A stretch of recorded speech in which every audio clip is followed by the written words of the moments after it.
Hi hello ನಮಸ್ಕಾರ ಸ್ನೇಹಿತರೆ, welcome back to my channel.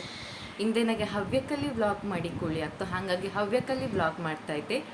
ಹೊತ್ತಪ್ಪಂದ ಇಂದನು ವ್ಲಾಗ್ ಶುರು ಮಾಡಿದೆ. ಇಂದು ಒಂದು ಮದುವೆ ಇತ್ತು ನಾಳೆ ಹವ್ಯಕದವರದು, ಹಾಗಾಗಿ ಇಂದು ಮೇಲಾರ ಕೊರವಲ್ಲ ಹೆರಟಿದೆಯ ಆರೆಲ್ಲ ಗೊಂತಿದ ಆನು ಅಮ್ಮ ಮಗಳು ಅಪ್ಪ ಅಣ್ಣ ಎಲ್ಲ ಹೆರಟಿದೆ. ನೋಡಿ, ನಾನು ಸಿಂಪಲ್ಲಾಗಿ ಒಂದು ಚೂಡಿ ಹಾಕಿದೆ ಇಂದು. ನೋಡಿ, ಈಗ ಹೋಪಲ್ಲಿ ಹೇಳಿ ಹೆರಟಿಗೆ ಕೂಯ್ದೆಯ ಎನ್ನ ಅಮ್ಮನ ಮನೆಯಿಂದ ಹಾಲಿಂಗೆ 1 ಕಿಲೋಮೀಟ್ರ್ ಇಪ್ಪದು. ಹಾಗೆ ರಿಕ್ಷಾ ಬಪ್ಪಲ್ಲಿ ಹೇಳಿದೆಯ ಹೋಪಲ್ಲೇ ಹಾಗೆ ಹೆರಟಿಗೆ ಕೂಯ್ದೆಯ. ಎನ್ನ ಮಗಳು ಹೊರಗಿದ್ದು ಲಾಯ್ಕ ಅದರ ಹೆರಡಿಸಿಕೆ ಕೂಯ್ದೆಯ ರಿಕ್ಷಾ ಬಪ್ಪಲ್ಲೇ ಕಾಯ್ತಾ ಇದ್ದೆಯ.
ಊಟ ಎಲ್ಲ ಮುಗಿಸಿಕ್ಕಿ ಮನೆಗೆ ತಲುಪಿದೆಯಾ. ನಾಳೆ ಮದುವೆಗೆ ಹೋಗಲ್ಲ, ರೆಡಿಯಪ್ಪಲ್ಲೇ ಬೇಕಾದರೆಲ್ಲ ತೆಗೆದು ಮಡಗುತ್ತಾ ಇದ್ದೆ. ಹಿಂದೆ ಸೀರೆ ಎಲ್ಲ ರೆಡಿ ಮಾಡಿ ಮಡಗಿದೆ. ನಾನು ಇಂದಿಗೆ ಈ ವ್ಲಾಗನ್ನ ಮುಗಿಸುತ್ತಾ ಇದ್ದೆ. ಈ ಹವ್ಯಕ ವ್ಲಾಗ್ ಇಷ್ಟ ಆದರೆ ಲೈಕ್ ಮಾಡಿ, ಶೇರ್ ಮಾಡಿ, ಕಮೆಂಟ್ ಮಾಡಿ, ಹಾಗೆ ಸಬ್ಸ್ಕ್ರೈಬ್ ಮಾಡಲು ಮರೆಯಡಿ. ಮತ್ತೆ ಕಾಂಬ ನೆಕ್ಸ್ಟ್ ವಿಡಿಯೋಲಿ. ಧನ್ಯವಾದಗಳು.